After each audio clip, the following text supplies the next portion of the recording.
Hello, everyone, and welcome back to the Father-Son Packers podcast, your source for Packers news, notes, and analysis. My name is Tommy. I'm one of your hosts, and I'm joined, as always, by my co-host, my dad, Matt. Dad, how you doing? I'm doing all right. We managed to find time to guess a whole bunch of movies and figure out what the lyrics were for Fairly Odd Parents. Yeah, for the Fairly Odd Parents theme song, because we were supposed to start recording 30 minutes ago, and we just got caught up talking about random BS for about a good 28 to 30 minutes. So, yeah. So we're not even on the clock.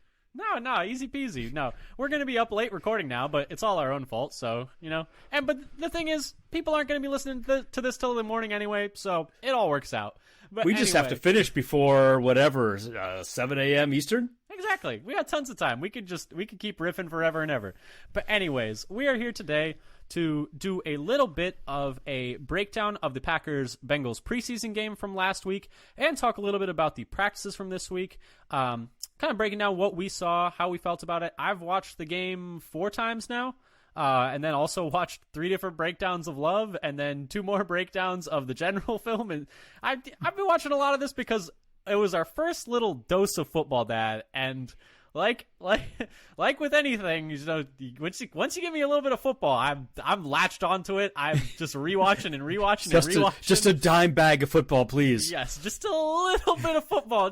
Y'all got any more of that football? But yeah, so y'all got any more of that football? The Dave Chappelle meme. But anyway, very exciting stuff. Excited to break all that down and talk about what we thought about how the Packers played. I think mostly positive. But before any of that, just wanted to pitch a couple of things. If you like what you hear here today, come give us a follow on Twitter at FatherSonPacker.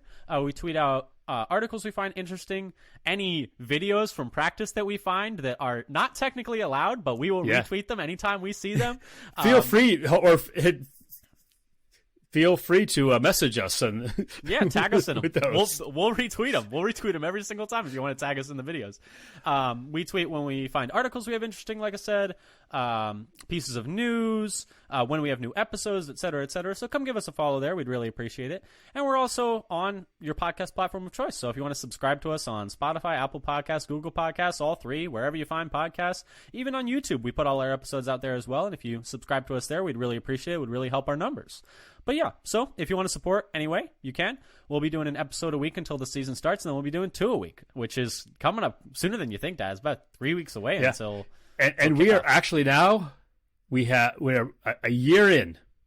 Yes, officially, we are a year into doing this podcast. Our which first is crazy. episode last year was on August 14th, and today we have crossed the 1 year mark. Look at us! Who would have thought?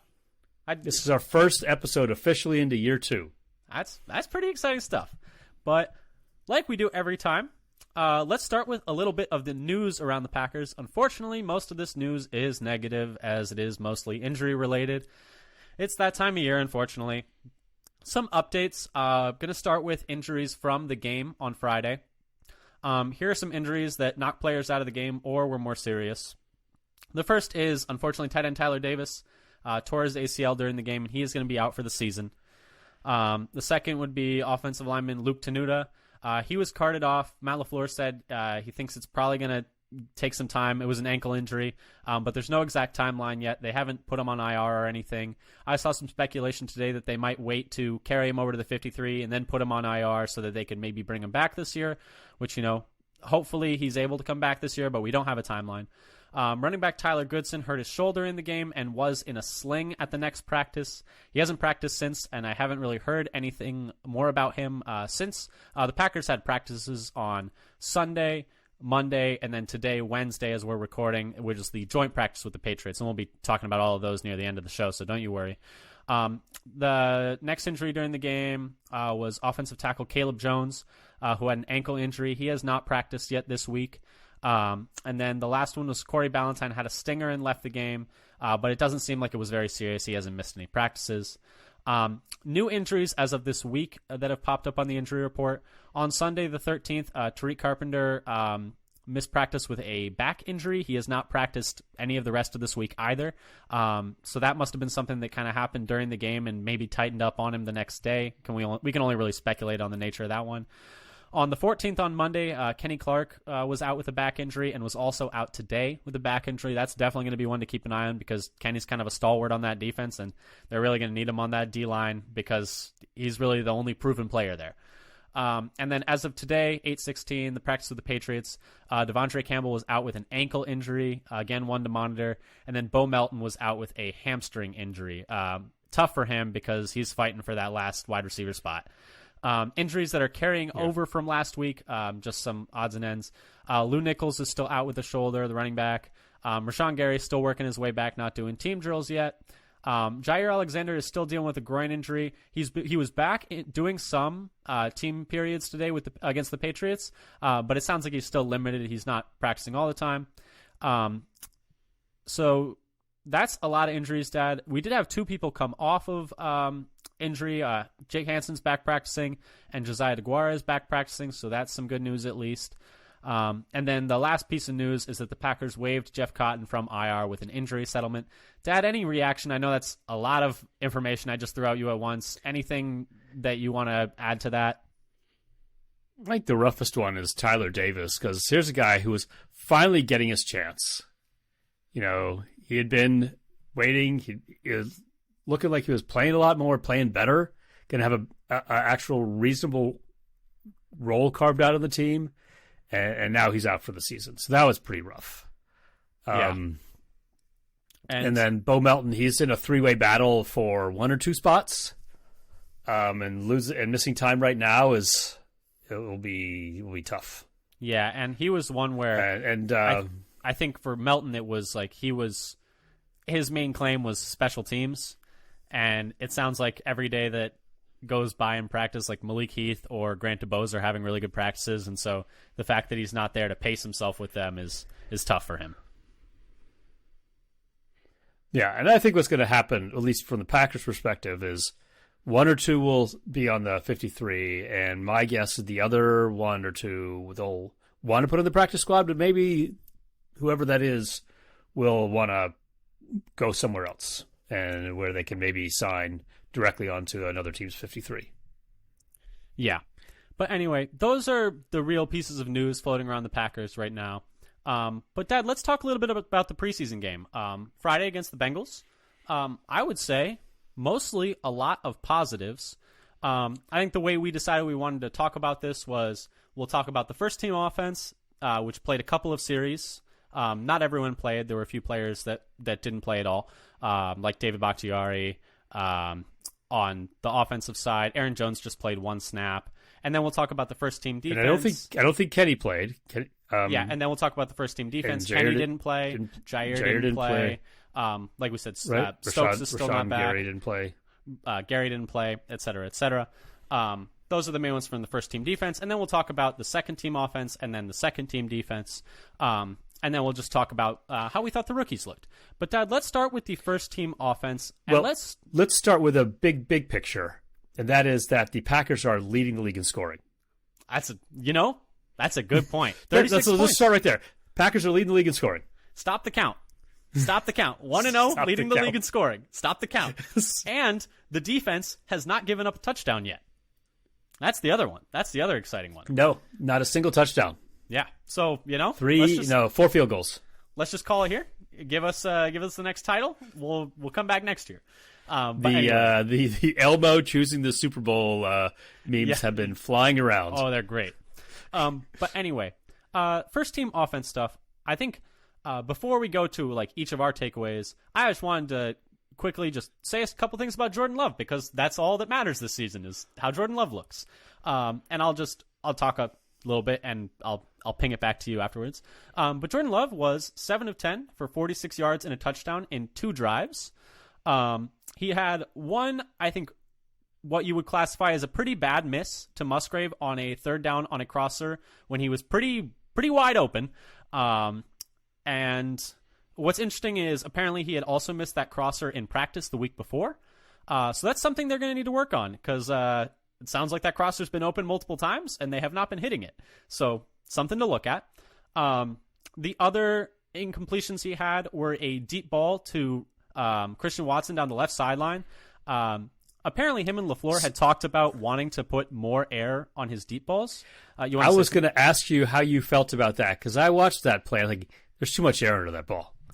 And it gave the safety so much time to get over there. See, I honestly thought, like, I just thought it was a great play by the safety more than anything. I think, like, does he put more air on it than usual or than we've seen from him before? Yeah, probably. But it sounds like something they've been asking him to do is to put more air on it. So it's like, okay, if the coach is telling you to do that, you should probably do that. But I personally just thought it was a really good play by Dax Hill. He was a first-round pick last year. He's crazy fast. I mean, I just thought it was an excellent play by the safety. And then it was a good play. I've heard all people say that maybe he tried to look him off a little longer before throwing it to try to give him a later break. But yeah, anyway, it's maybe coaching him to put a little more air on because he has airmailed a few of the deep balls. And so if they put more air under it to give the receivers a better chance to get under them. And yeah, and I saw multiple people also on that throw, both, and I watched breakdowns from Dusty Evely. Shout out Dusty, doing great work. His breakdown of Jordan Love's performance was awesome. He looked at every single throw. I also watched the quarterback school, JT O'Sullivan's on YouTube, his breakdown of Love's. And then I also watched Dan Orlovsky posted like a couple of throws that he broke down. And all three were super informative. They were great. But I think another thing they said about that play in particular, since we're getting in the weeds, this is going to be a long episode because we got the whole preseason game to talk about, and we got 3 practices that we want to talk about. But, we like talking about it. So, hey, if you just want to listen to bits and pieces, good listener, I won't tell anyone. It's okay. You can listen to the parts you find most interesting. It's fine. But if you only want to hear about Fairly Odd Parents or SpongeBob, whatever, you can just listen to the beginning.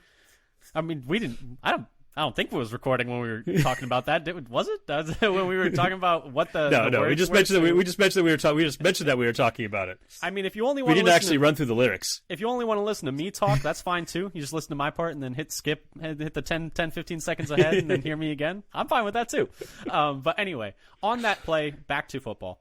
Multiple people said that they thought that Watson could have run his route better, because he kind of they felt that he let himself get pushed to the sideline a lot, and so it made Love have to drop it down the line, and it made it so, because ideally what they were saying was Watson stays inside a little more, and so Love can put it over his left shoulder, so he's catching it and able to shield the ball from the safety. But right, because between the yeah, and so he can put the ball between the sideline and Watson's body, so the safety can't get there. But because Watson kind of gets bumped up against the sideline and doesn't stack the corner, what they were saying was it made it so that the throw had to be like in a place where the safety could get the ball. And so that was another element of that play that I found interesting. But I see what you're saying. He did put a lot of air on it, and you could notice he put a lot of, like, you could see it out of his hands, like, oh, that thing's going up there a little bit. But so that was his other incompletion. I actually think the one to Musgrave came after. And then his third incompletion was on a tight end screen to Musgrave, which pretty much everyone that I have watched has said, like, it's the quarterback's job to make that happen. The DN makes a good play on it, swatting it down, and Love tries to kind of beat him by doing an arm angle thing and throwing it around him, but the DN reads it and just smacks it down. Or I guess he tips it up in the air. Smacks it up in the air. Yeah. But pretty much everyone was like, it's the quarterback's job to make that screen work. And the thing is, if he hit that screen, that thing's going 100 million yards. Like, wherever they were, that thing's going to the house. Because he had 2 blockers and no one in the area code of him. And Musgrave's fast, so. Right. And Musgrave sets it up by, like, starting to block and then slipping the block and going to the open space for the screen. And Love doesn't find the angle to get it to him. Yeah. And then you can check out all of these breakdowns yourself. I think they're really informative. Once again, Dusty Evely's is great. J.T. O'Sullivan's on the quarterback school on YouTube is great. Dan Orlovsky's, he posted his to Twitter. They're all great. The other was, like, sometimes they felt like he was doing too much, or the one Dan Orlovsky felt like he was trying to do too much at times, where on the cross to Musgrave, he's like, you're holding the linebacker there. That's good. You know you have to do that, but you're holding him there for so long that you need to, like, do something incredible, essentially to flip your hips open and then fire to Musgrave, and you're firing a laser when you don't have to. Like, he was like, it just feels like you're doing too much, was what he said on that type of play. But besides that, I thought Love looked really good. Hit some nice out routes to Watson. The one on third down was especially nice. Seemed to be, by all those breakdowns, reading his keys really well and throwing the ball where the ball was supposed to go. The touch he put on the touchdown to Dobbs, the ball's a little underthrown, but you're giving your receiver a chance to make the play.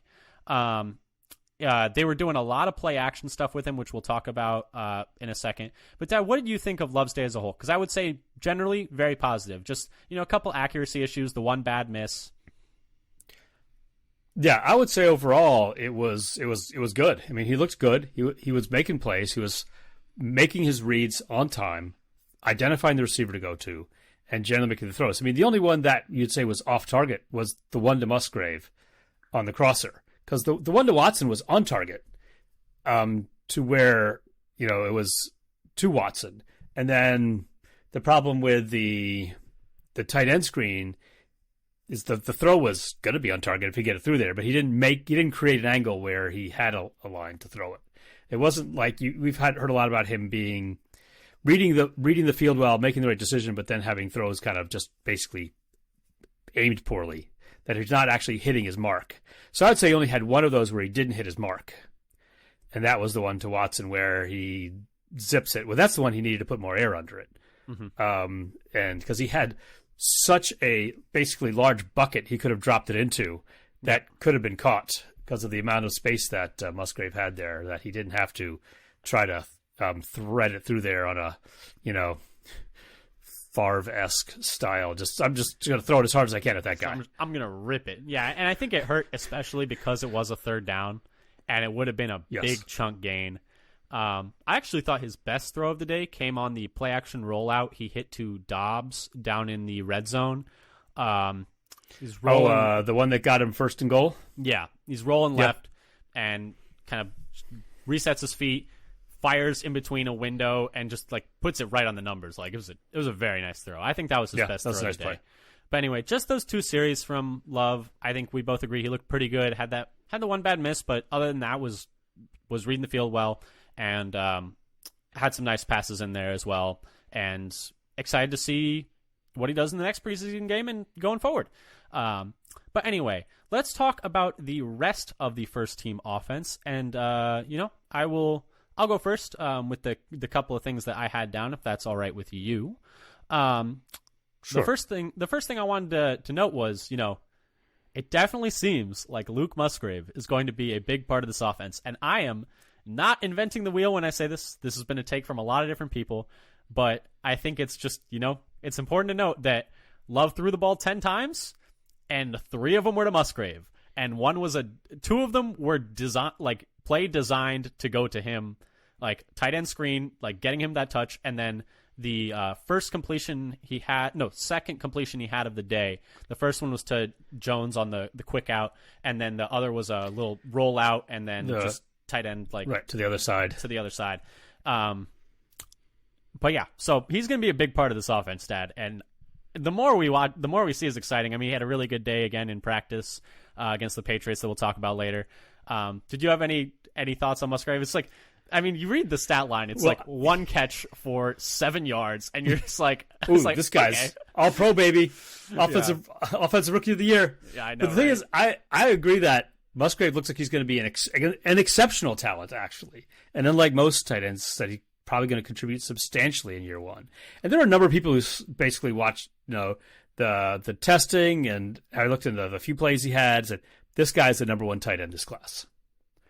And I think, and he's showing that he is closer to be ready to go and contribute than your typical tight end. I think Kraft is kind of on more of a typical tight end developmental timeline. He's showing a few things every couple practices. He's starting to improve a little bit now, but it's taking a little while to get ramped up. And I think that's probably more typical. While Musgrave, he's getting everything. And I was going to talk about this a little bit later, but I looked a little bit through the alignments, the personnel on every offensive snap for the starters. And I believe Musgrave was on the field for every single one. Well, I don't know if you saw this. He didn't miss a single snap with Love. And they had him doing a variety of things. I was going to say, I don't know if you saw this, but Andy Herman tweeted a clip essentially that you remember the Jaden Reed jump ball catch that Clifford threw to him, right? Yep. The catch he had. Yes. Yeah. I've got that mentioned in here somewhere actually. On the left side, Musgrave is just running a go route against a corner as the left wide out, and it's like, what tight end? Yeah, he's running a 9 route against the corner. Can you think? And he's open, I think, right? Can you? I don't know. I don't know if he was open, but he's clearing everyone out, and they're going with him because he's giving. Oh, and he's dragging I think he's dragging the safety his way too. But the thing is, it's like, what tight ends have done that? Like, there aren't many. There are not many tight ends that do that. The fastest on-field tight end ever at the Senior Bowl. That's what I'm saying. Like, the speed is. I mean, I know he ran a 4.61, but he's faster than that.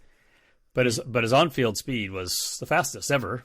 Yeah. So at the Senior Bowl, he just at Senior Bowl. Yes.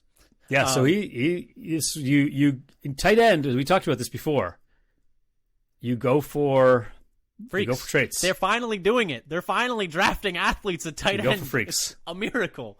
But anyway, that was my first takeaway from the first team offense, and then the second one was a lot more motion, a lot more play action this year, which I think we're going to be seeing a lot during the regular season. I think they booted Love out on, at least just off the top of my head, I think they booted him out on 3 passes, and then the touchdown to Dobbs was also a play action. So I know we all know that Rodgers didn't particularly love play action because he didn't love turning his back to the defense, which, like, it's a tough thing to do. But definitely seems like they're going to be doing a lot more of that with Love this year. That was the last real thing that I had on the first team offense. We only saw 2 series of them. Dad, it looks like you have a couple things you wanted to add there, though. Yeah, I mean, it might look like a lot of verbiage because I went over every play of the first team offense. And so what they start with, they go 12 personnel, 11 personnel, 21 personnel, and then 11 and 11 personnel. So that gets them through till they punt on that first one. So it's 12 personnel with Kraft in the backfield, and like fullback, for our with DeGuara out. For our listeners, if you didn't know, the first number is the number of running backs. The second number is the number of tight ends. So 12 personnel is 1 running back, 2 tight ends. 21 personnel is 2 running backs, 1 tight end, et cetera, et cetera. And then 5 minus whatever those numbers sum to is the number of receivers, because that's how it goes. But anyway, sorry, continue, Dad. Yeah, so the first one, it's sort of 12 personnel because Kraft is lining up in the backfield as like a fullback or H-back. You mean sort of 21? DeGuara. So it's a tight end playing as a running back. So I see what you're saying, yeah. It's 12 or 21. I mean, you could call it 21, though he's a tight end. What do you call it, 11 and so it's a little iffy how you call it. I think it's because DeGuara wasn't playing, I think, and so they put Kraft back there. And then when they went to 11 personnel, every time with the first team, when they went to 11 personnel, it was Reed. Mm-hmm. Yeah. And then one time they went 21 personnel with Pearson in the backfield instead. So, and then every time they were in 12, it was Musgrave and Kraft with the first team, and every time it was 11, it was Reed with Love on the field. Which is interesting. There was no other tight ends, no other receivers when they are going for the starters. Those are your starters, folks. And I think the most interesting thing is because we'd kind of seen, we'd seen that Reed had kind of taken that slot role, and we knew Musgrave was getting snaps with the ones pretty much every single time. I think the most interesting thing is that they went with Kraft over Davis, and now it doesn't matter as much, unfortunately, with Davis's injury. But it seems like they had already kind of moved Kraft into that tight end 2 role, which in terms of who they want to get working together. The other thing they didn't do in any of these, whatever they have, how many snaps are there? That's a good question. I think it's 10 passing plays, and then I think I have 13 plays for the ones in terms of personnel. 10, 11, 12. Yeah, I think I had. That sounds right to me. Yeah, that sounds right. And they didn't run a single one with 2 true running backs. Yep. Aaron Jones only played the first snap. I think that's more Aaron Jones' stat. And then AJ Dillon played the rest of the snaps with the ones with Love. In terms of 2 running back stats, they never went empty. In terms of 2 running back snaps, I did want to say something, and this is kind of, we're getting ahead of ourselves a little bit, but in practice they were having Patrick Taylor as a second running back on some snaps, which I thought was interesting. He was like kind of the pseudo fullback. I don't know. Something let's get back to the preseason game. We're going to be bouncing around a lot if I keep doing this. Sorry. Yeah, so they basically they've reduced the number and players that are rotating in with the ones for standard personnel. They never went empty, so I don't know if they did like 10 personnel or something, and they had 4 wide receivers on the field. And then when they did a number of different ways they aligned things, sometimes they had 2. If they went to 12 personnel, sometimes they'd have 3 and 1 or 2 and 2. And when they went 3 and 1 a couple times, it was like Dobbs was the solo on the first possession both times, not Watson. Interesting, yeah, because you would think you'd probably think it would be Watson generally, but they were talking about like how to get Watson to maximize Watson's like design touches. Oh wait, no, want him. There's a Dobbs solo on once and a Watson solo. Sorry, Okay. Yeah, the one that Watson, the incomplete one to Watson, he was solo on the side. But Dobbs was solo as well. And then sometimes they had both tight ends on the same side, side by side on some of the running plays. They varied the looks a lot with those guys. Yeah. And then sometimes they would have somebody swoop through the backfield, or they'd have a crosser downfield.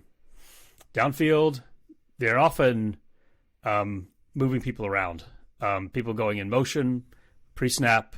So they did a lot of different things. With, a lot more motion in this game. Even though they kind of involved only like sort of 6-ish players, they did change where they were lined up a lot. And I think borderline more motion in this game than we saw maybe in 6 or 7 games combined, like last year. They had really cut the motion out of the offense last year, and I think it was a bit to their detriment. But that's kind of, there wasn't really a whole lot to talk about with the first offense though. Like they didn't play much. They played 2 series. They played 12, 13 snaps. But let's talk a little bit. I thought and then the O-line was the same throughout without Bakhtiari. It was Nyman, Jenkins, Myers, Runyon, and Tom. Yes. But yeah, that's pretty much does it for the first team offense. I didn't think there was anything really to say about the offensive line. I thought they looked fine. They looked good. But Dad, do you want to? No, I thought the pass pro was good for the offensive line. Yeah, and they did manage to get a couple runs from Dillon that were decent. And keep in mind they're playing against the second team for the Bengals, so you expect them to look good. But the fact that you expect them to look good and they looked good is, that's good. They're meeting those expectations. But Dad, let's talk a little bit about the first team defense. Unless you wanted to add anything on the first team offense. Let's go. First team defense looking good.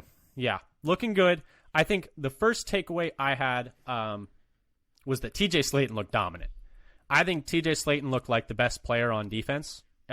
He did not play very much, which is also a good sign for him that he's really cementing that spot as D-line too. PFF had him with 2 pressures on just 4 pass rush snaps. For reference, the other D-lineman with that many pressures for the Packers, the other D-lineman who had 2 pressures, averaged 21 pass rush snaps. So he was pretty much just beaten up on the Bengals offensive line at will. Like we said, he was in the backfield every play. Yeah, like we said, a lot of backups there. But he was mercilessly beating the crap out of them, which is what you want to see a player who's going to start for you do to backups. So that's, and he plugged the middle on the running play. I think it was second down on their first possession. Well, he was in there as well. Yeah, I mean, he looked really, really good. And I think if he can take a step this year and he can be more of an every down player, that's going to be huge for the defensive line. And then the other takeaway I had from the first team defense is a little bit more of a negative. I thought Owens didn't look great. He took bad angles a couple of different times that allowed big plays. And we'll talk about the second team defense later, but I honestly thought Tarvarius Moore looked quite a bit better than him in the limited action that we saw both of them. It's just one game, but we have seen a few snaps of Tarvarius Moore getting some snaps with the ones this week in practice. So, maybe the Packers feel similarly. Maybe they just didn't love what Owens was putting on tape and they just want a general rotation. They have been rotating other safeties in as well. I think we'll talk about that later. But those are my two main takeaways from the first team defense. They also didn't play very much, and like we said earlier, the certain players didn't play, certain mainstays on the defense didn't play. But what do you think? Right. So what I had kind of my notes on the first team, so they kind of crushed it. They forced, I think, 3 and out in the first possession, where Cincinnati couldn't do anything. And the first snap was nickel, with only Wyatt and Slayton in on D-line, and Nixon in on the slot. So they blitzed Nixon. That was the thing. Actually, the other thing I was going to say about the defense is Joe Barry was turning up some more pressure, and apparently he's moved up to the booth. I don't know if that's something that's going to stay. I didn't know that. I don't know if that's something that's going to stay for the regular season. But they were dialing up the pressure a lot more in this game. And I was like, honestly, I think I texted someone, I was like, are we a-holes for sending blitzes in a preseason game against a bunch of backups? We might be a-holes for that. But yeah, no, that was just something I wanted to add in there. Just quote Elton Jenkins. I didn't think we were playing flag football. Fair enough. But what else? But you gotta try things. You don't want players to make a team because it was easy and they weren't challenged. And you don't want players you want them to get some reps. You don't want to put too much on tape, but you want to get some reps doing. No, you don't want to do something crazy, I mean, we've seen what has happened to the Packers. Knock out a quarterback in the preseason. I mean, but we've seen what happened to the Packers the past 2 week ones when they did not take the preseason seriously at all. They just got boat raced the past 2 week ones against the Vikings and the Saints. So it's maybe this year about sums it up. Yeah, maybe this year they'll take the preseason a little more seriously, and it'll translate to having a little bit more success week 1. We can hope. Anything else you wanted to add for the first team defense? They were also not out. So I've got a few more notes. So as you mentioned, Nixon, in the first series he had a sack on first down, and then a pass breakup on third down in the first series on defense. So he's kind of establishing himself as being aggressive. I think he felt like he could have had the pick on that third down too. It looked like it. He looked frustrated. Yeah. Rasul was looking at him like he thought he was hurt, and I think Nixon, the only thing that was hurt was his soul because he was so annoyed that he didn't get that pick. Yep. And then, as you mentioned, Owens started at safety, and Valentine started at corner with Jair out, and it was the front and also the defense front basically just crushed the Cincinnati pocket on the first possession, even without Kenny Clark or Rashawn Gary, though they're the backups in for Cincinnati, but the Packers didn't have their best players either. It's true. Like the Crusher guy in Incredibles 2. I was kind of thinking about that, but what was I going to say? It was kind of something we had talked about in the joint practices that the Packers' second-team D-line was beating up on the Bengals' second-team D-line, and we know the Bengals' depth along the O-line is not very good, but most teams' depth on the offensive line is not very good. The thing you see most in these preseason games that we forget every year, there is a dearth of actually good offensive linemen in the NFL. And when the backups have to all play together and there aren't good players to cover for them, you can tell. You can tell that they're backups. I'm sure there are a lot of Packers fans who are a little bit more aware of that this year than they would have otherwise been by hearing what's going on in the Jets practice, where Rodgers is just running for his life against who are they scrimmaging this week? Who are they practicing with this week? You know what? I don't care. The only thing I care about, Dad, you know what? Just don't want him to get hurt. You know what? He needs to play 65%. 65% is the only thing I care about. He just needs to survive long enough to play 65%. 65% is all I care about. Hard Knocks has been pretty good so far, though. I haven't watched it. Yeah. So, but the thing is, it's the Packers' depth against another team's depth, and the fact that the Packers' depth has looked pretty good in this game, and looked very good in this game at times, is a good sign. And yeah, we'll talk a little bit about the rookies, Wooden and Brooks, later, because I thought they both looked good, Brooks especially. And anything else you wanted to add there, or should we move on to second team? That was kind of those are my main notes, sort of like big picture on the defense. So we could go on. Yeah, and I mean, to the second team. I mean, do you want to talk about Valentine with the first team, or do you want to talk about Valentine? I mean, talk about the rookies? I have notes. We're going to talk about the rookies. Because he might be really good. He might be really, really good. Out of nowhere, he might be really good. But anyway, we'll talk about that later. I have him in my notes for I have him in my notes for the rookies we each choose to talk about. Okay, let's talk a little bit second team then. Let's start with the second team offense. Dad, you want to go first this time? I'll back clean up. Sure. So second team offense is like some people take. So I have Samori Toure in with the second team offense, and he didn't actually get in with the first team, but he had several nice catches and run after catch as well. So he had the sideline catch, which was a beautiful throw from Clifford, but he's rolling to his left and hitting it there, and that's one where the throw is put between. I'm going to talk more about Clifford. I'm going to talk more about Clifford later, but. And then he also has. Go ahead. Sorry. Go ahead. I'll talk more about Clifford. But Torrey also has the throw in the center of the field where he's able to run after the catch, and he had a really nice his second kick return, besides the first one where he dropped it and ended up on like the 4-yard line. But the second one he takes it past the 50-yard line. He bobbled the second one too, though. Oh yeah, he bobbled it, and then he's like, "I'm afraid they might call a safety if I just kneel on this thing now, so I got to take it out of here." You mean the second one? The one he bobbled. No, he bobbled both, is what I'm saying. Oh, well, one he dropped on the ground and picked up and got to the 4-yard line. That was the first one. The second one he bobbled and then caught, and then had a nice return. But I still would not want him on kick return after watching him not field either of them. I'm a little surprised. What's interesting is they didn't have Keyshawn Nixon do any. It was Goodson in the beginning. It's preseason, and then it was Toure later.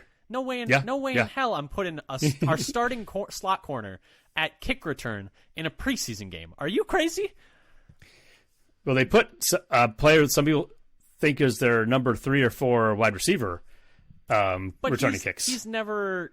Oh, you mean Toure? I thought you meant Reed on punts. I meant Toure. That's very different. He's not a starter. And then they had Reed returning punts. But Reed's never done it in the NFL before. That's understandable. We know what Nixon can do returning kicks. Give him some reps. He needs the reps. But anyway, anything? What else do you have for the second team offense? One thing that was surprising was Runyon playing some center. Oh my goodness! With the backups. I had totally blanked on this. Not only did he play center with the backups, he got center snaps before Zach Tom, which was because I thought when they put Runyon in at center, I was like, oh, they're just not going to play Tom the rest of the night. Like normally he would be the second center, but they're just going to let Tom have the rest of the night off. They really like what he's doing, and they're just going to give Runyon some snaps there. It'll be fine. But then after Runyon played center, they came and brought Zach Tom in at center, which was all kinds of weird to me. I didn't really understand what was going on there. I thought Runyon looked fine at center. It didn't look bad, but... Yeah, I think part of it is like, well, Hanson's out. They're no usually number 2 center. They probably would have normally had him eat up a bunch of snaps. I'm surprised they didn't play Empey more instead of playing both Runyon and Tom so much at center. So that was kind of one of the big surprises. Like we're going to throw Runyon out at center in a game, even if it's a preseason game, and see how it goes. And then, of course, Emmanuel Wilson looking good. Looking great. And not just on the 80-yarder. No. The other touchdown run was good. The run around the left side, that got called back for a holding, which probably didn't actually affect the play. He looked really good. I had another run up the middle that looked good. 6 following carries his blocks for 111 yards and 2 touchdowns. And on that 80-yarder, so keep in mind, he's over 220 pounds. That's the other thing. He's a big back. He is moving. He is really freaking moving on that run. Like, I did not know. I've literally seen 8 different versions of this tweet, but I did not know he was fast like that. I had seen the burst in a couple of plays. Now we don't know. I don't know how fast the guy chasing him is. Fair enough. You don't need to be. His 40 time. I think his 40 time is not that great. That's fine. Game speed. Game speed. It's all about game speed. Anything else you wanted to add on that second team offense? Yeah. So well, I would say that I think he's my favorite right now. As the number 3, but the number 3, as I was going to say, the number 3 running back is going to be on the practice squad. That's fair, but also That's my opinion. But also the number 3 running back. He's probably the best running back out of them. Maybe it depends how you feel about Goodson. But see, he's also a bigger back. But we don't know if he can play special teams or do anything in the passing game. You have to see if he can. But I think they do like bigger backs. We have to see if he can pass pro. Apparently, Taylor has been looking pretty good in pass pro this week. Yeah, and the thing is, like, I think what Wilson did was, I think he's in this game is like, I think he's definitely making the practice squad now, and I think he has put himself in the conversation for that third running back spot, because I think before it was the thing about that. Before I think it was just between like Goodson and Taylor, in my mind at least, it was between the two of them. Yeah, but I think Wilson just said, I'm here too. I'm also in this. I think what it is that third running back is like 3 call-ups, 3 call-ups, 3 call-ups, and then we'll have to sign somebody under the 53 for the rest of the year. Yeah, that's probably fair. Just kind of what they did last year. Anything else on the second team offense, or am I allowed my turn? Or? Oh, and then Royce Newman. Oh boy, he's on mine too, because he was getting the crap kicked out of him in this game. He was in the game. He had a couple bad. He had a couple good reps. I was looking at some of the running plays. Some of those blocks weren't bad, but when he gets beat bad. And he's still in his third year cannot. Yeah, pick up a stunt. also because other people in his third year he can't pick up a stunt. He just won't do it. He will not pass off his man. He will just keep with that D tackle all the way until he runs into his own offensive tackle, and like just then turn around and see that the edge looped around him, and that's it. Like it's called focus. I just don't think he's very focused, and I think he's gotten much worse since his first year. He was better as a rookie, it seems like, than now in terms of getting beat in multiple ways. I'm not quite sure what the deal is. Yeah, I don't know what's up, because after the first year I was like, okay, like serviceable guard. He puts on a little more functional strength next year. He could be a good starting guard in this league. He's just gotten worse every single year, and he was playing into the fourth quarter this year. Today he got blown up by one of the Patriots D tackles and got cussed out by Butkus, apparently. Butkus came over to him and cussed him out for how bad he was getting beat by the Patriots. So it's not looking good for Newman right now. I can tie that into my notes on the second team offense, unless you had anything you wanted to add. Go ahead. I think my first note was a bit of a downer. Is that interior O-line is the depth there is a bit suspect right now. Right now it's left guard to right guard is Elton, Myers, Runyon, which is like, fine. It might end up being Tom at center. I think the first backup for any of those 3 spots is Tom, thankfully. After that, it's between Newman, Sean Ryan, and Jake Hansen. And I don't know about you, but I don't feel comfortable with any of them right now. Yeah, I think Ryan, he had the one egregious play that really sticks out, but his other reps he had one other rep that was, kind of so-so. Otherwise, I thought he actually looked pretty good. I thought the run blocking for Ryan. I thought the run blocking looked okay, but the pass pro, I felt like he got lost a bunch. And there was one where I think he was getting beat and just kind of held on. That he was lucky the pass got thrown quickly when it did, because he was only barely blocking the guy by the end. But he might be their best option. And here's a guy who played 1 snap last year, and like that's kind of scary. And it was a special team snap. And that's kind of scary that he is probably the leader for backup guard. And honestly, I may feel better with Hansen than either him or Newman. And that's terrifying too, because we've seen Hansen. He's not that good. I'm sorry, but I think he's a fine backup center. I don't think he can really play guard. Right. I think that's the thing. I think he maybe can only play center. They've tried him at guard. It has not looked good. It didn't work last year. Yeah. Maybe he's better at center. Maybe. But anyway, and I'm curious to see what like MP and MP and Schneider, the other guy, Schneider, both playing center, both had botched snaps today, which is with Magoo, it's not great. Well, then they're mixing right in with everybody else. Well, I'm going to worry about botch snaps when it's the regular season. I don't have the mental capacity to do But it that also, right now. but them botching snaps does not put them behind anybody. I know. You're right. But the fact that they're botching snaps and then they're also down in the depth chart, it's not great. It doesn't also they didn't manage to get ahead of anybody by just doing clean snaps and nothing else. Yeah. Other than that, though, like you were saying, the third running back position battle is heating up. I think Sean Clifford has firmly cemented himself as quarterback 2. Firmly. I don't think there is a competition anymore, really. I think honestly, probably when they cut Etling, they'd already made this decision. They'd already seen enough. But I think that was my opinion too. But I think everyone's fine with it now after watching the game against the Bengals, and we'll talk a little bit about Clifford later. But he's got that big red dog in him. Like, he is not afraid. Like, I'll talk about, I'll talk a little about Clifford now. I think, if he keeps playing like this, obviously it's only a 1-game sample size. I think I would have been right that he is Taylor Heineke. And I think that comp is fair because he threw 2 picks. 1 pick 6 was terrible. 1 pick was not a great throw. Kind of his fault, kind of not his fault. I would put it on Kraft like 50-50 because Kraft could have ripped it away. He's bigger than that guy. I don't know why he didn't. But Clifford was dealing.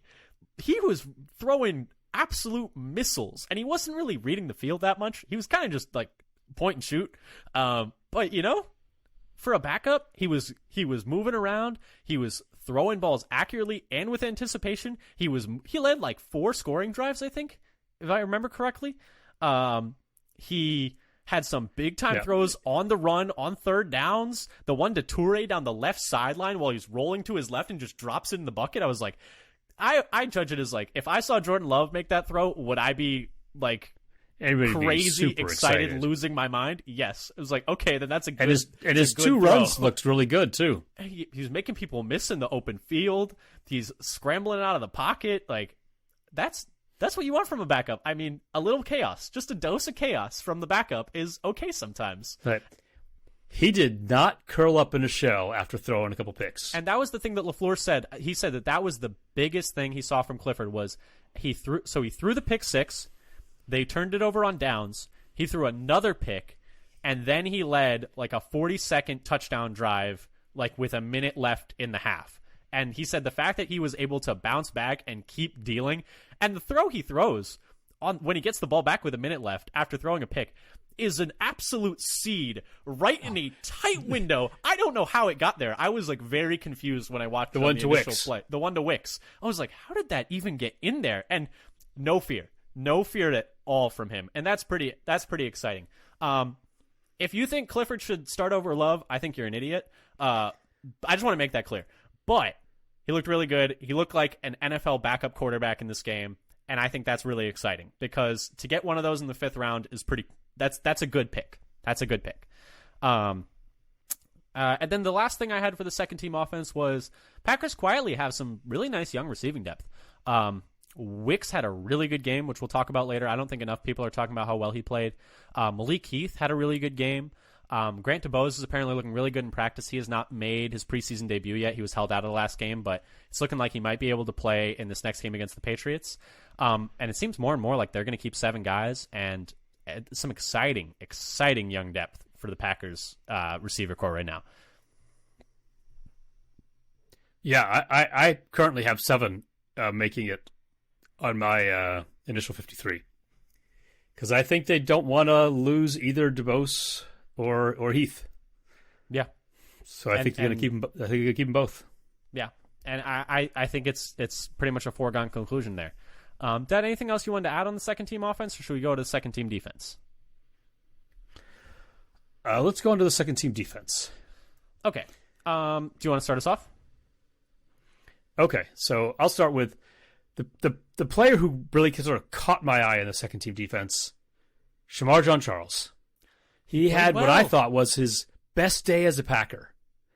He had pass breakups, pretty solid tackling. I think PFF had him for a miss, but overall solid tackling, including the tackle for a loss.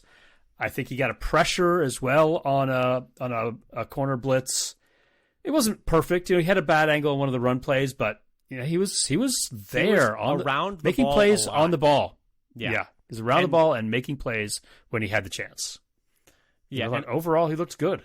And I thought, it sounded like the training camp had not been going well for him, and it was kind of a foregone conclusion. I thought before the game, I thought he was trending downwards in the practices leading up to that game. And now I would say of the corners who are playing, I still don't have him on my 53. He is up to number 5. Oh, you got him at 5.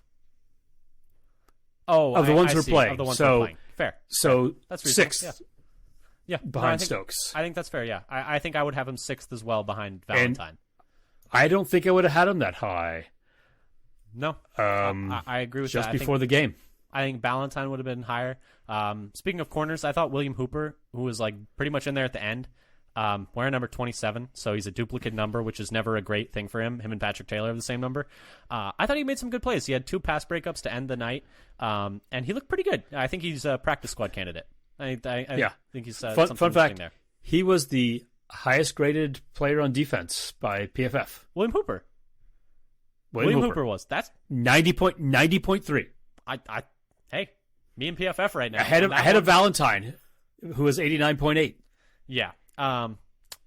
Anything else that you want? How they figured out that grade, I don't know. Couldn't Valentine had no 4 tackles, no misses. I guess, yeah. He gave up a couple passes in coverage, but it is what it is. I think the pick makes up for that personally, but 2 receptions and 6 targets for Valentine, 3 receptions on 8 targets for Hooper. But anyway, continue on your second team defense stuff. I got to get the right window back. And then I thought something that was interesting is on the third defensive possession, McDuffie started out as the lone linebacker. And that was so they were going on a nickel, but in this case they had 3 defensive linemen, and I guess a Penny. Yeah, and McDuffie seems to be firmly the third.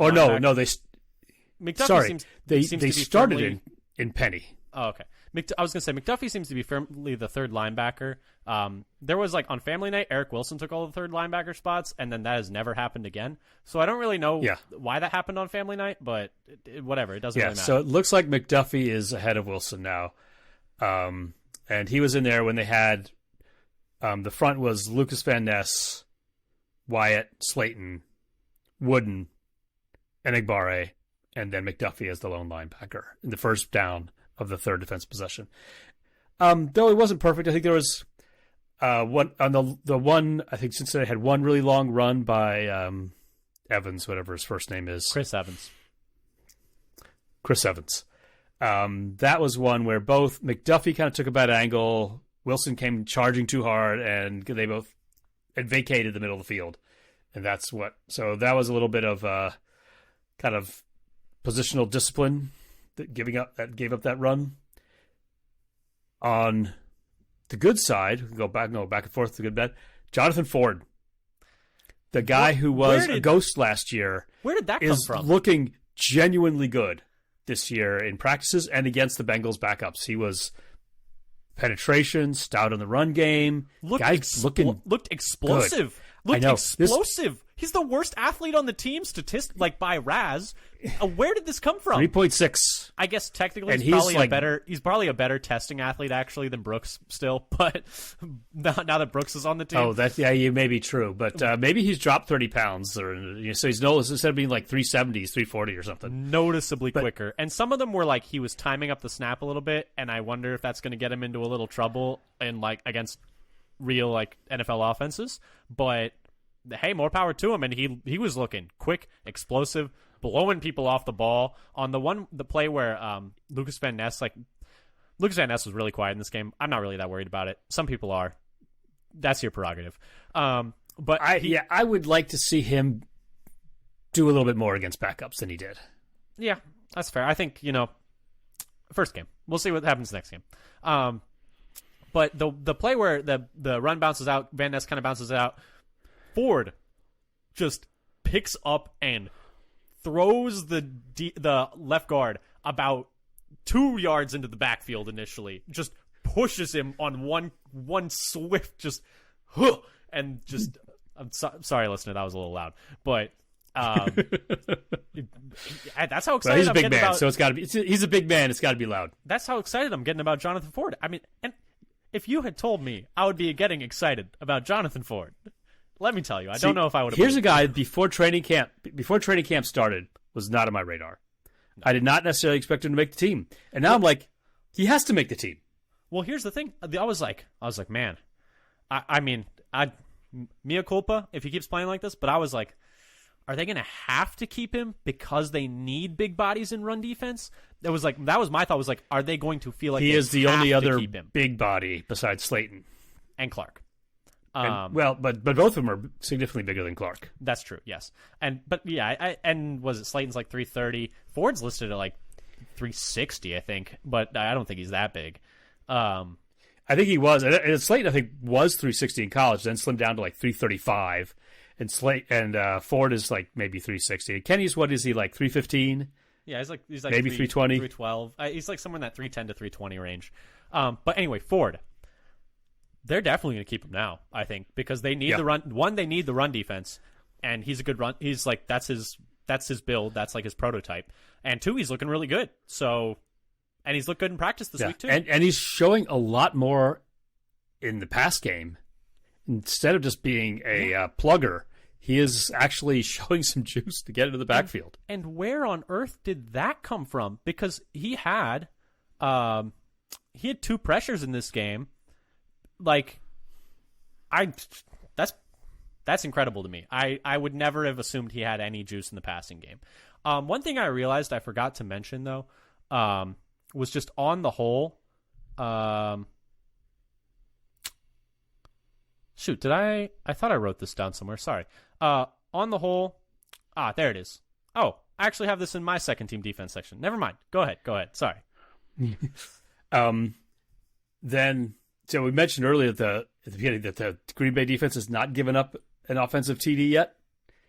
And the other thing on the downside, Rudy Ford. Yeah. Basically, I don't know if he got a lot of snaps in the second half, and I don't know how much he got in the first half, if at all. It's like, so that's not a good sign for him, a guy who had been starting at the beginning of training camp. And like locked into starting. And now it looks like he's behind Owens. And more. And maybe John and he and Johnson, Anthony Johnson kind of similar. They're kind of, I would say, at the same tier right now, which is like a real quick fall off for Ford, who had good moments last year playing safety. It's not really a safety; he's more of a special teamer. But it looks like he's getting relegated further and further into special teams only. Dad, do you have anything else you wanted to add on the second offense or second? That was it for second team defense. All right, for me, second team defense. This is more of a note on the defense as a whole, but the D line had a really good day overall. Per PFF, the Packers had 28 pressures, and this was the stat I was looking for earlier when I said I wanted to say something like on the whole of the defense. 28 pressures. Enigbare and Cox each had 3 to lead the team. But for reference, those 28 pressures, last year the Packers had 15, 17, and 6 pressures in the preseason, and the Bengals' preseason opponents last year had 21, 19, and 15. So that 28 blows any of those numbers you want out of the water. So that's an excellent day for them. One thing, though, is we initially, both of us independently, kind of landed on the fact that we thought the Packers tackled really well in this game. The numbers don't necessarily bear that out. PFF had the Packers down for 9 missed tackles in this game, which is 3 more than any preseason game last year. The most they had in a game last year was 6. Wow, worse than last year. Yeah, much worse than any preseason game last year. So that's something to keep an eye on, because I thought on first watch it felt like the tackling was good, but they had a lot more missed tackles than I realized, and I don't know exactly where that math all comes out and like who was having those missed tackles, but that's something to keep in mind because it did not align with what I thought when I was looking at it, but those are they have Devontae Wyatt for 2 missed tackles. Yeah, which not great. The last thing I had was I thought Tarvarius Moore looked like the best of the safeties. He started getting first-team snaps this week. They've been doing more of a rotation in safety.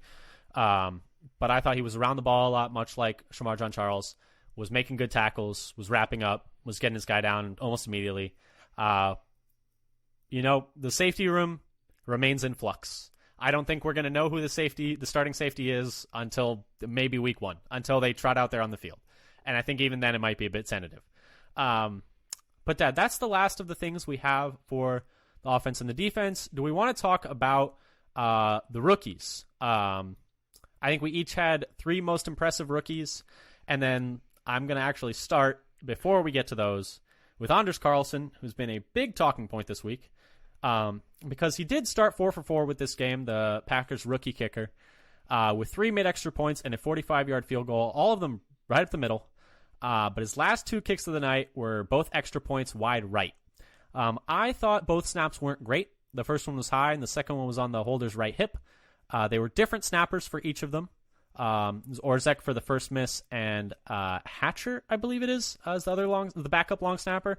That's the type of quality content we got here. Is we pretend to know who the Packers' backup long snapper is. Yeah, so let's not claim too much. Yeah, I was gonna say I can't actually know for sure if his name is Hatcher. 43 is the number he wears. That's all I know. Broughton Hatcher. I was right. And at the same time, they're extra points. Like, the snap's not always going to be perfect. I thought, and the holds were not that bad. The snaps were off target, but I saw someone say the first hold didn't have the laces spun the right way. It's really hard to tell when you're watching it on TV. Yeah, but on an extra point, I know, should still be able to make it, regardless of which way the laces are. Well, he had the distance for it. If the laces down. are turned the wrong way, you might shank it. Like, right? That's just something that can happen with the laces turned the wrong way, as I understand it. But either way, the situation's not always going to be perfect. He is a rookie, though, and so I'm not actually... A lot of people are like, oh, you need to bring in competition yesterday. Like, bring in competition today. Bring competition right now for Carlson. Like, you need to have another kicker in the room. For what? Like, they clearly want him to be the kicker. They're clearly going to have him be the kicker. Yeah, you know what I think? But can I finish what I'm saying? Yeah, go and finish that. Yes, he has not been. I am not here to lie to you. He has not been great so far. He was not great in college either. He has not even been good. There is nothing that says he can't get better. I feel like, for some reason, all other rookies get accident forgiveness except for kickers. Rookie kickers get scrutinized the same way any kicker would, which is kind of weird to me at times, because the rookie kickers are held to the exact same standard. Like someone was saying, like, oh, Mason Crosby would have made that kick. I was like, yeah, Mason Crosby played in the league for 14 years. Like, you build up those, like, the habits, the reps, the mental scars of missing. I don't think it's fair to judge a rookie kicker on any other than on a scale that's any different than we would judge any other rookie. And so to bring in another competition, like, it's just to say, oh, these mistakes you're making aren't acceptable. And I think that just puts more pressure on him, and that's not conducive to him getting better, which I think there's no reason to think he can't get better. He has, like, the physical tools to be good at kicking. And I think that bringing in competition and essentially saying, oh, you missed these 2 kicks, so we're going to think about replacing you, would just stunt his growth at this point. And it's fair to disagree with that. I mean, if he keeps kicking like this, will he cost them games? Yes, he will. I'm not going to say he won't. But it's about the long-term investment more than it is about this year. If they that's exactly what I think is going on here. It's not about this year at all. I think he could be really bad this year, and they would probably still ride with him next year, or at least have him, like, they would definitely have competition for him next camp. But I think they are going to give him the entire year, pretty much no matter what. And it's not about this year. It's not about him winning games for them this year. It's about cementing him as the kicker for the next few years and taking those physical tools and making him the Packers' future kicker. Sorry, I went on a bit of a ramble there. What were you going to say about Carlson? Here's what I think is their thought process here. It's like, people say, if he kicks like this, he's going to cost them games this year. And the Packers are like, so what? Yeah. I think that's how they feel, like that they're not trying to win a Super Bowl this year, and so they're willing to lose games this year for the future.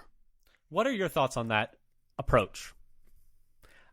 I don't know if I necessarily agree with the approach, because there is this idea of having a winning culture and always trying to win, and always getting everything together you can to try to win in the moment. They might argue that, well, like Daniel Carlson was cut too early. Yeah, he had a bad game and they got rid of him, and he turned into a great kicker. And so I think they're using that philosophy that if you're looking for a kicker for 15 years, you are willing to put up with they put up with bad seasons from Mason Crosby too, and they were rewarded for kind of sticking with it when a lot of people were like, it's time to move on, like he doesn't have it, he's done, and it worked out for them then. I think they're like, okay, that approach worked with Crosby, we're gonna see how it works with Carlson. And I can't knock him for it. I mean, is it going to be really, really annoying when he misses like a 38-yarder to win a game? And right, they're down by one. Yeah, that's or two, and he misses a 35-yarder at the.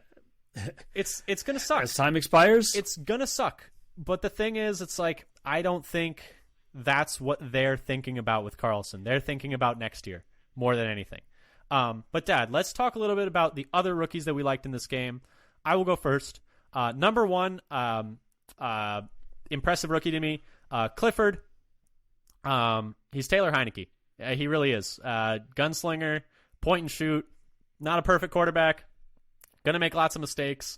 I think the quote I had from him, from his post-game presser was, that I liked was, "Shooters shoot, so I'm a shoot." Quote, Sean Clifford.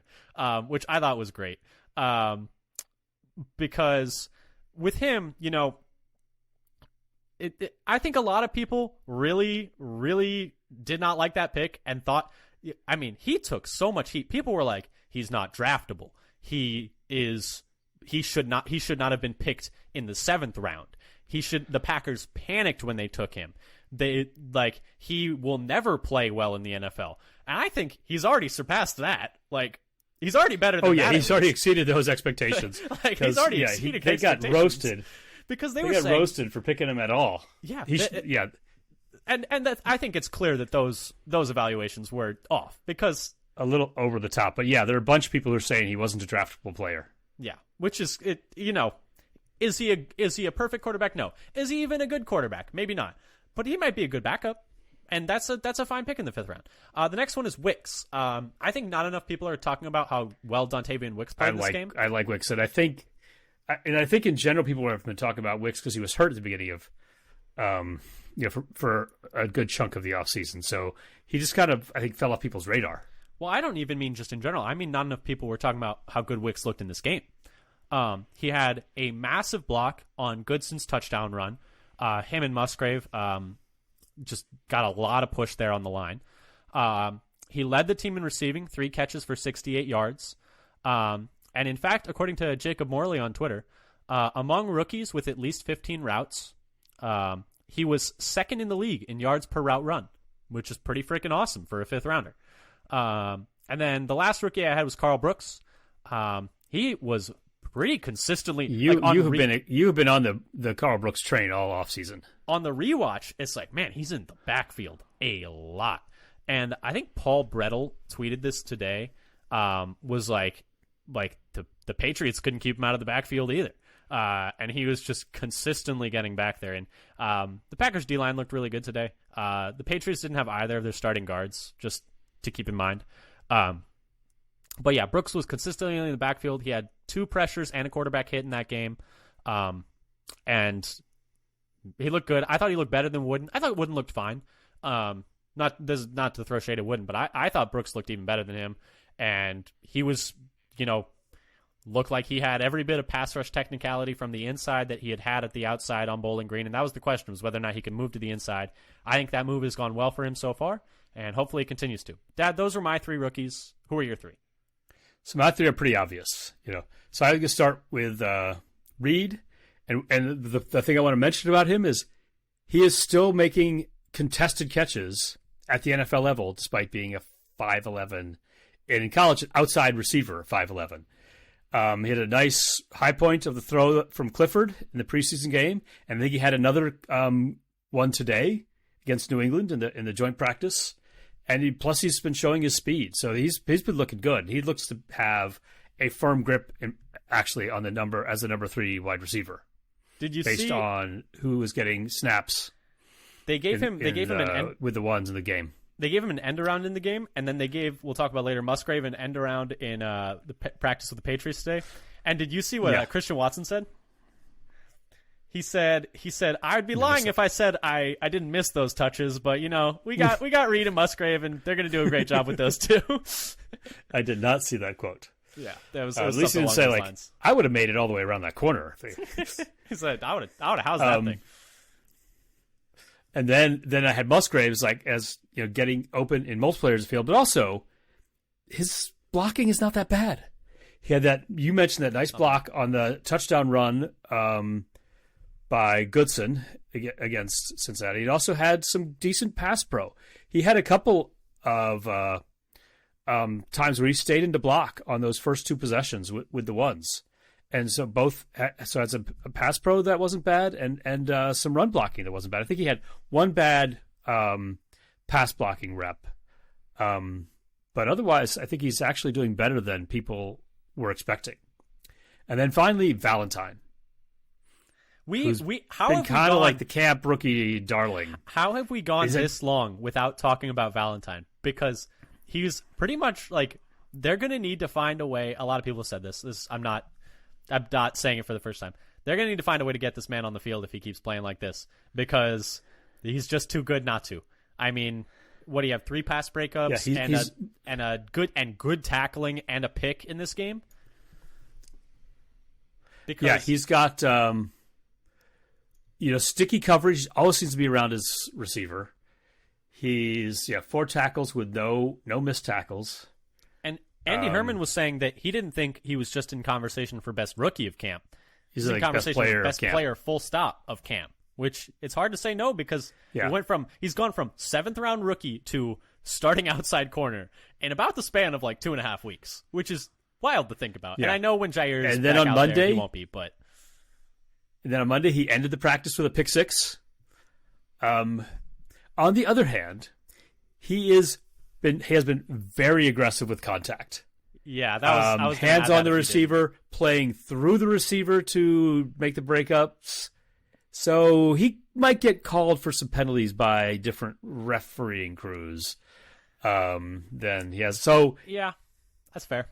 That's the caveat to what he's been doing so far. He's been aggressive. He's been making plays on the ball. He's been breaking on the ball. He's been sticky in coverage around the receiver.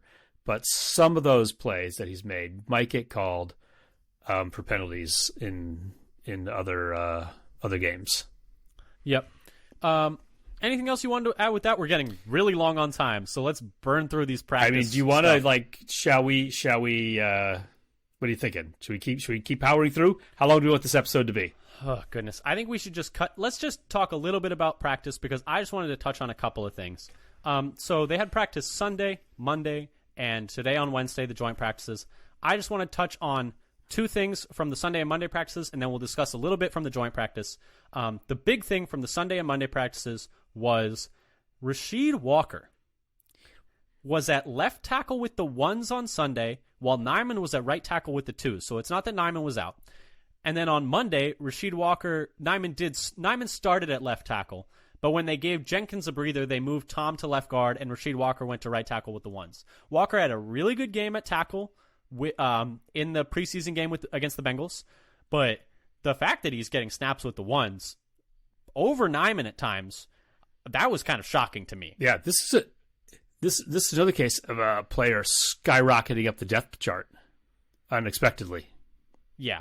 And, maybe it was just something like, oh, let's just see how it goes. Like, you had a nice game, and I think he got specifically shouted out by LaFleur for playing well.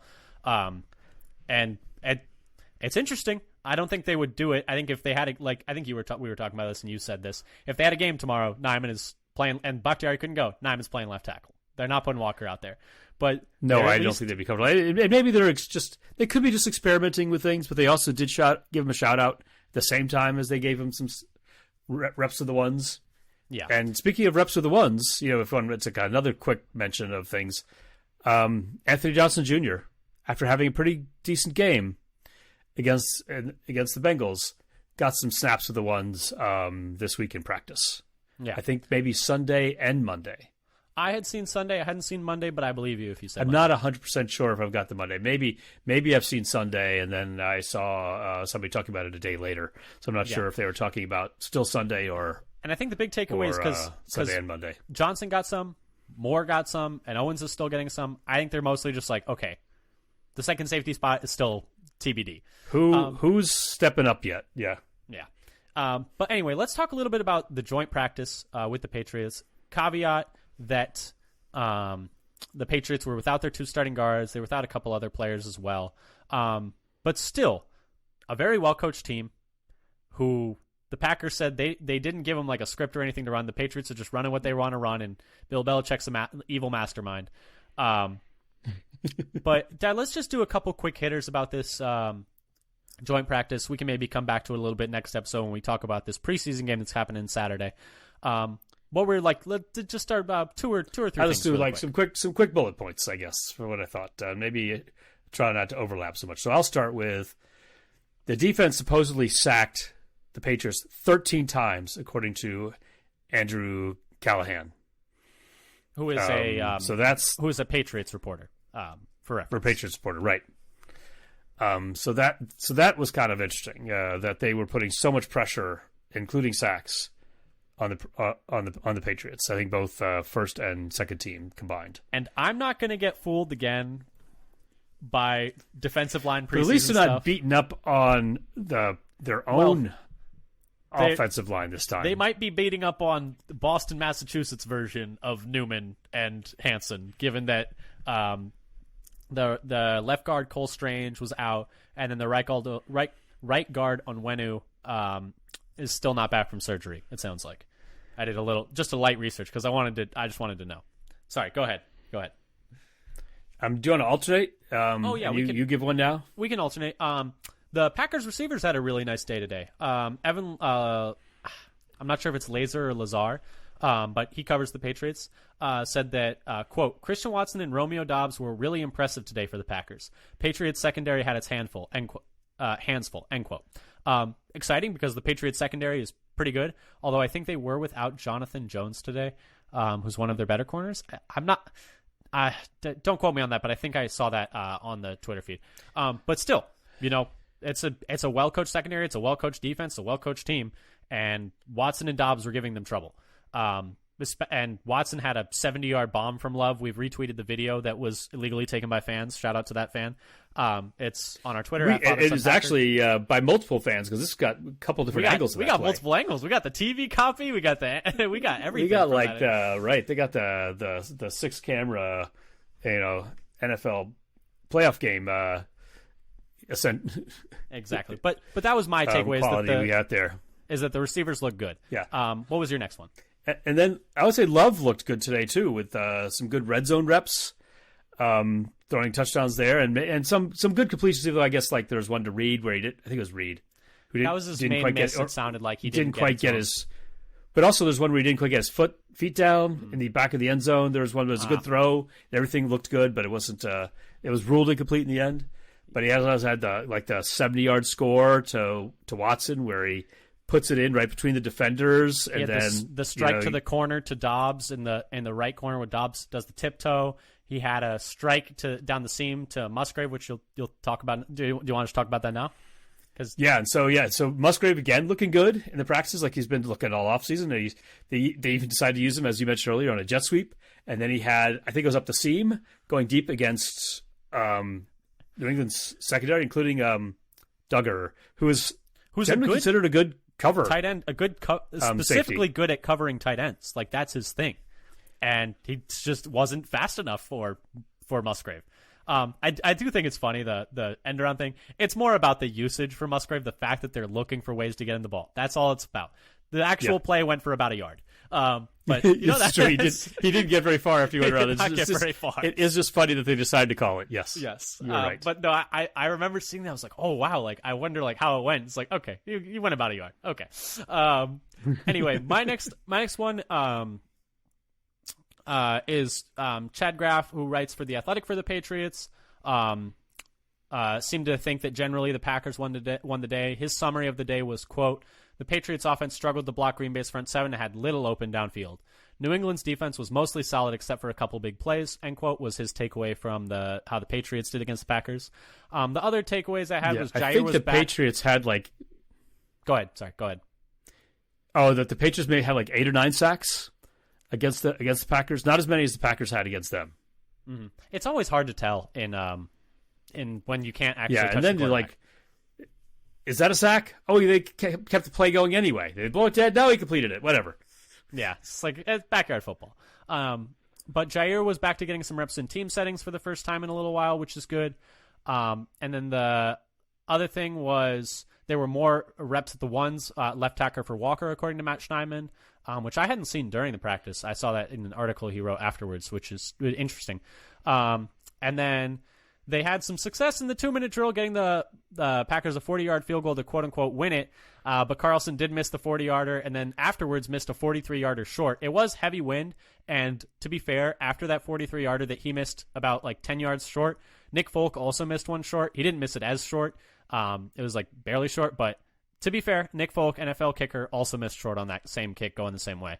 But Carlson started today 5 for 5, but then missed his last 2.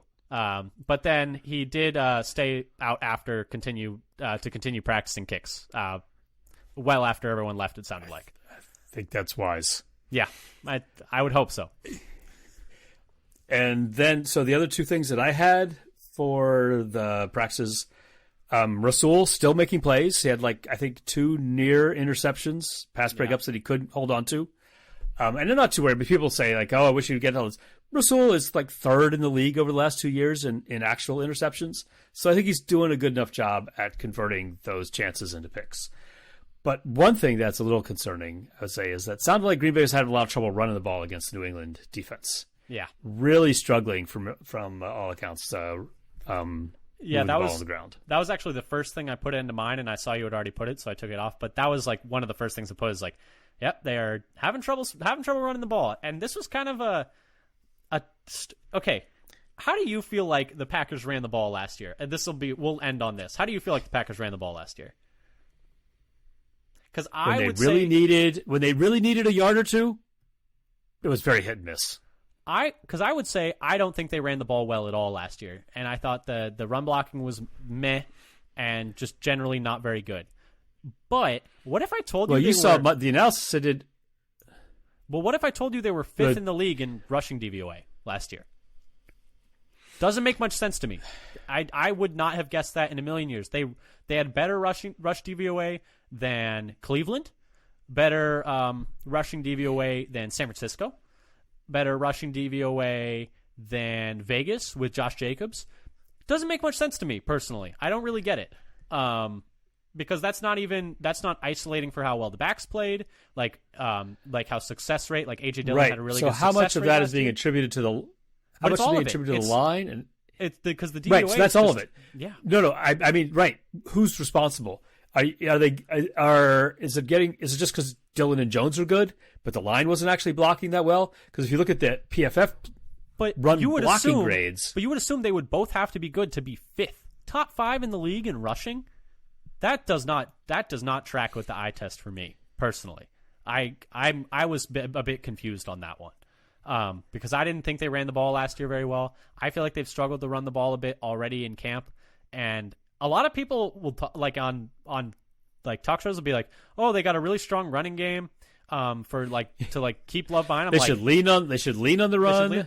They got a good offensive line, but if you look at their PFF grades, they're all worse run blockers than pass blockers. Yeah, and I don't even think you need the PFF grades to see that. I just think that's readily apparent. Nope. I feel like when watching them. But the thing is, they got everyone's the first thing they say is they got the run game to lean on. It's do they? It's I guess they have good running backs. They have good offensive linemen, but last year the run game was really, really up and down. I didn't think the run game was all that consistent at all last year. And There are a lot of stats so that'll say it I was think better. depends on what you're looking at. So here's something I'm looking at in Football Outsiders. Their power rank. So that's, I think, like their success on like short yardage situations. That's something they're 18th at. That tracks. So that tracks. Like I said, it's like, yeah, if they're like second and goal or third and goal at the 2, they're not I getting feel like, not a chance. Yeah. I need a Mercedes Lewis like play action like right. leak We out. need Like need that's a all play like, action leak out. Yeah, I remember the thinking only last year. way. This is the play that works. Oh man, but anyway, we're getting very long on time. I didn't think they ran the ball very well last year. Some stats say they did. I feel like it was very up and down.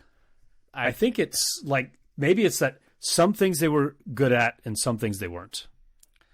I just didn't think there was anything that they were that good at that they would overcome. That they would overcome all the way up to 5. I don't know. But anyway, thanks so much for listening. And then the one thing sort of like bonus for the whole week is Grant Tebose has been looking good. Maybe we mentioned it already. Sunday, Monday, and in the joint practice, he's making plays. I guess we did kind of already talk about how he seems to be I think worked his way quickly into the conversation. He got some reps with the ones too as well, I think. But anyway, long episode today. I know we had a lot to talk about. Thanks so much for listening. Like we said earlier, if you like what you heard, come give us a follow on Twitter @FatherSonPacker. Come find us on your podcast platform of choice or YouTube.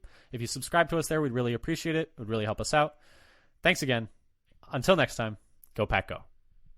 Go Pack Go.